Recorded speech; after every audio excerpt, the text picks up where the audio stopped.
জয়গুরু। পরমদয়াল শ্রী ঠাকুরের শ্রীচরণে জানাই ভূমিষ্ঠ প্রণাম। আপনাদের প্রতি প্রত্যেককে জানাই রানন্দিত জয়গুরু। আজ ইষ্ট প্রসঙ্গে আলোচনা করব। আমরা তো অনেকেই ঠাকুর বাড়ি যাই, পরমদয়াল শ্রী ঠাকুর দর্শনে আমরা যাই, নিয়ে আসি আশীর্বাদ, নিয়ে আসি উৎসাহ, আগ্রহের সাথে ফিরে আসি, আগ্রহের সাথে যাই, মন আনন্দে গম গম করে, আর এসে আমরা নতুনভাবে আমাদের কাজ শুরু করতে পারি, আমাদের চার্জ অনেকটাই বেড়ে যায়। তো বর্তমান আচার্যদেব আমাদের কি বললেন, ঠাকুরবাড়ি থেকে যখন ফিরব আমাদের ঠাকুরবাড়িতে থেকে কিছু নিয়ে আসা উচিত, তাই না? ঠাকুরবাড়ি থেকে যখন ফিরব কিছু যেমন সঙ্গে নিয়ে আসি, যাতে করে আমাদের জীবনের পরিবর্তন ঘটে। ঠাকুরবাড়ি গিয়ে এখানে ওখানে মোবাইলে ছবি তোলা আর এটা সেটা খাওয়া, এটাই ঠাকুরবাড়িতে গিয়ে আমাদের প্রধান কাজ নয়। তাহলে প্রধান কাজ কি? ঠাকুরবাড়িতে গিয়ে ঠাকুরবাড়ি থেকে যখন আমরা আসবো কী কী নিয়ে আসবো, আজকে সেই নিয়ে কিছু আলোচনা।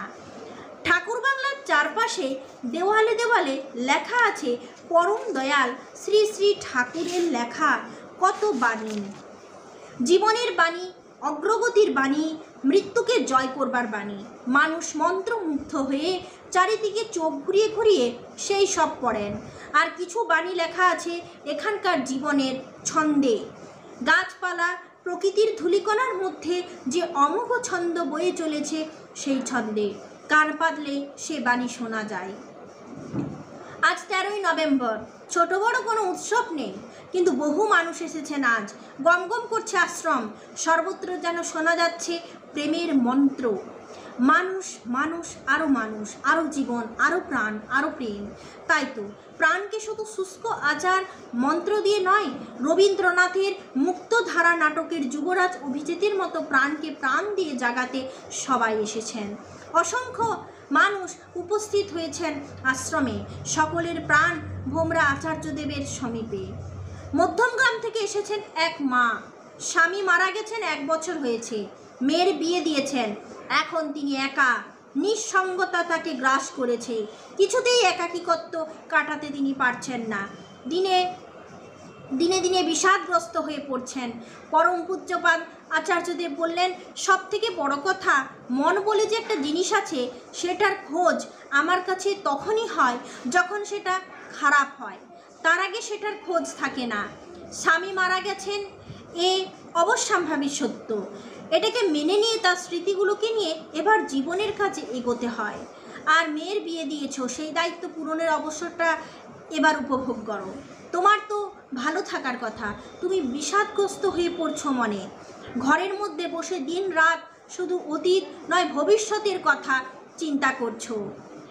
পাখা যেমন ঘরে বাই বাই বাই বাই করে সারাদিন সারা জীবন ঘুরেই চলছে, একই জায়গাতে ঘুরছে, এগোতে পারছে না, জীবনটাও তেমনি একই জায়গাতে আটকে গিয়েছে। জীবনের ঘটনাগুলো জীবনের সাথেই ঘটেছে, গাছের সাথে, পাথরের সাথে, মাটির সাথে ঘটেনি। এবার বর্তমানটাকে মেনে নিয়ে এগিয়ে যাও, সবার সাথে দীক্ষাপত্রের কাজে বের হও। মানে আচার্যদেব ওই মাকেও কিন্তু এরপর আস্তে আস্তে লাইনে নিয়ে আসছেন, জীবনে বাঁচতে শেখাচ্ছেন, কিছু ভাবতে শেখাচ্ছেন, কিছু উৎসাহ দিচ্ছেন, যাতে পুরনো স্মৃতিগুলোকে নিয়ে জীবনের কাজে এগিয়ে যাওয়া যায়। কারণ একভাবে জীবন যদি একটা মানুষ কাটায়, তাহলে সে কিন্তু দিনের পর দিন তার একাকিত্ব বেড়ে যাবে, অবসর তার আর কাটবে না। তাই তিনি একা হয়েছেন মানে সবচেয়ে ভালো তিনি ঠাকুরের কাজে পুরোটা যোগদান করতে পারবেন। একাকিত্ব মহাপ্লাবনে শরিক করে ফেলো নিজেকে, একাকিত্ব দেখবে চারপাশের লোক হৈ হৈ করছে, জীবনের বর্তমানকে নিয়ে এবার বাঁচো। এতটা জীবন আমি সংসারে দিয়েছি, এবার আমি বাকিটা ঠাকুরকে দেব। তুমি তার আদর্শের জন্য একবার নিজেকে গলাও, বরফ যেমন গলে জল হয়, তেমন তার জন্য এবার নিজেকে গলাও, দেখবে তোমার মধ্যেই তুমি মহাসিন্ধুর সন্ধান পেয়ে যাবে। এক দাদা জানালেন, এক পরিচিত গুরু ভাইয়ের সাথে তিনি পার্টনারশিপে ব্যবসা শুরু করেছিলেন, 15 লক্ষ টাকা বিনিয়োগ করেছিলেন, পরে 6.5 লক্ষ টাকা সম্পূর্ণ লগ্নিটাই জলাঞ্জলি গেছে। শেষবার দেওয়া 6.5 লক্ষ টাকা তিনি ধার করে দিয়েছেন, এখন তিনি মাসে মাসে শোধ করছেন। আচার্যদেব বলছেন তীব্রভাবে তাকিয়ে, গুরু ভাই কী করে হয়? সে তো ধান্দা ভাই, তুমি আমার গুরু ভাই, তোমার সাথে আমার একমাত্র সম্পর্ক হবে গুরুকে নিয়ে। তোমার জীবন প্রস্ফুটিত হোক, আমারও জীবন প্রস্তুত হোক। তুমি তোমার মতন করে খুশি থাকবে, আমি আমার মতো করে। মাঝখানে থাকবেন জীবন বর্ধনার দোসর গুরু, কিন্তু তুমি মাঝখানে তাকে সরিয়ে ধান্দাকে যেই ঢোকালে, তখনই সে হলো তোমার ধান্দা ভাই। ধান্দা তো ঢুকালেই উপরন্তু বেকুব হয়ে বসে থাকলে যে ও আমার গুরু ভাই। সুতরাং আমার তৎপর হওয়ার দরকার নেই। তাহলে তুমি ঠকবে না তো কে ঠকবে? তুমি একবার 15 লক্ষ টাকা দিয়ে বিফল হয়েছ, আবার কেন দিলে? গুরু ভাই তখন যখন গুরুই প্রধান, অন্য কিছু নয়।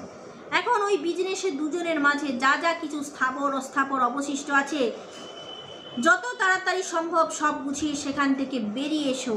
সাহসী দৃঢ় হয়ে এবার পরের কাজের কথা ভাবো। যার কাছ থেকে ধার নিয়েছো বিনীতভাবে তাকে জানাও কিছুদিন সময় দিতে। তুমি যেভাবেই হোক শোধ করে দেবে। দরকার হলে নুন ভাত খেয়ে থাকবে, তাও মাথা উঁচু করে বাঁচবে। এরপর শুনুন, আসামের গাইঘাটা ও তার পার্শ্ববর্তী অঞ্চল থেকে এসেছেন 200 জনের বেশি গুরু ভাই বোনের একটি দল। তারা জানালেন তাদের মধ্যে অনেকেরই প্রথমবার ঠাকুর বাড়িতে এসছেন।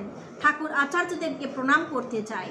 পরম পূজ্যপাদ আচার্যদেব বললেন, আমি তো বসেই আছি, করুক না প্রণাম।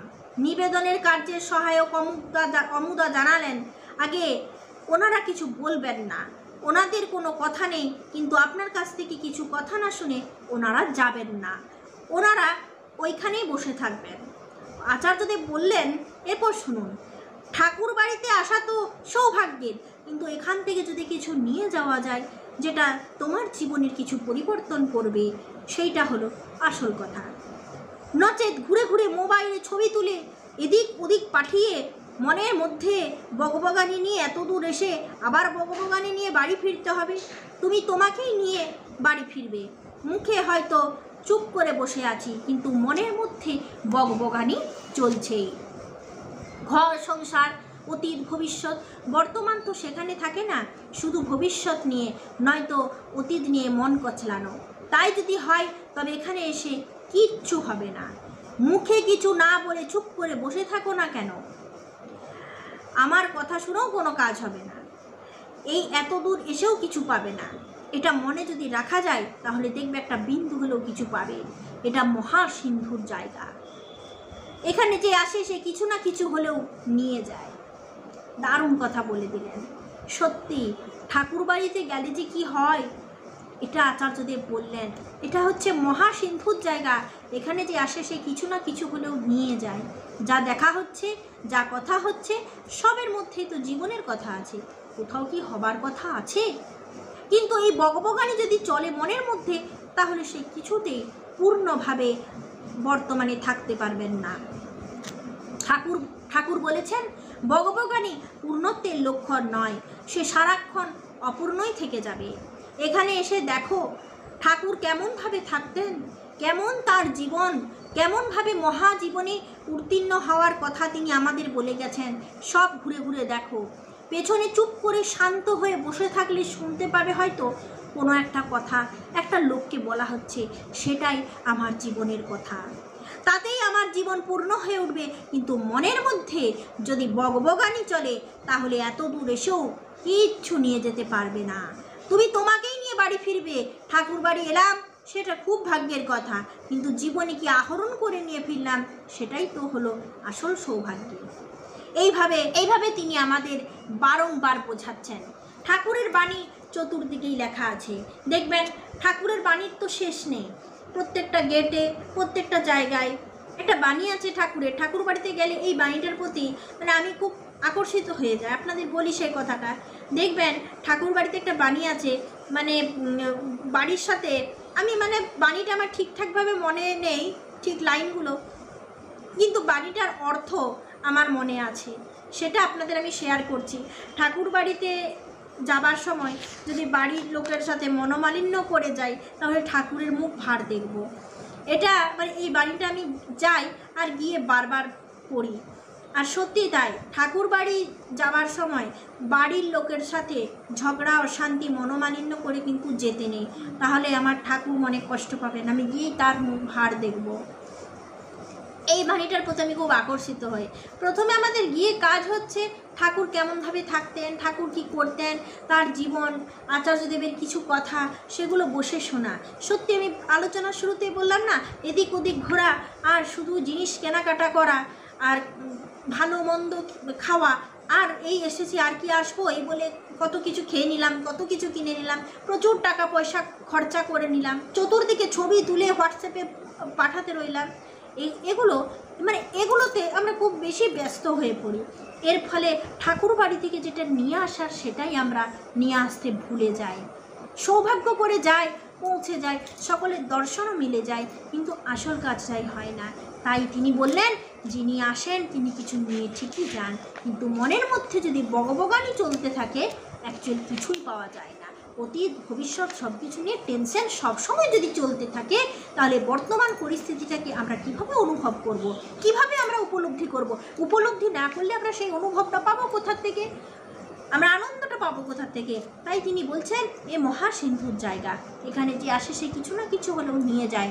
ঠাকুর কেমনভাবে থাকতেন, কেমন তার জীবন, কেমনভাবে মহাজীবনে উত্তীর্ণ হওয়ার কথা তিনি আমাদের বলে গেছেন, সব ঘুরে ঘুরে দেখো। আর চুপচাপ আচার্যদেবের কথাগুলো শুনতে বলছেন, হয়তো তার জীবনের গল্পই আমার জীবনের গল্প হয়ে দাঁড়াতে পারে, তার জীবনের সমস্যা আমার জীবনের সমস্যা হয়ে দাঁড়াতে পারে, তার সমাধানটাই আমার সমাধান হতে পারে। তাই তো, তাহলে এগুলো আমাদের শুনতে হয়, বুঝতে হয়, আর এগুলোকে নিয়েই আমাদের ফিরে আসতে হয়। তার জন্য ঠাকুর বাড়ি যাওয়ার সৌভাগ্যের লক্ষণ, কিন্তু যখন আসবেন তখন এই সবগুলো নিয়ে আসবেন। আচার্যদেবের কয়েকটি সমাধান, সাথে তার আশীর্বাদ বাণী আপনাদের আজকে শোনালাম। কালকে নিয়ে আসবো দারুণ আলোচনা। আপনারা সকলে সুস্থ থাকুন, ভালো থাকুন, ঠাকুরকে মাথায় নিয়ে চলুন। জয় গুরু, জয় গুরু।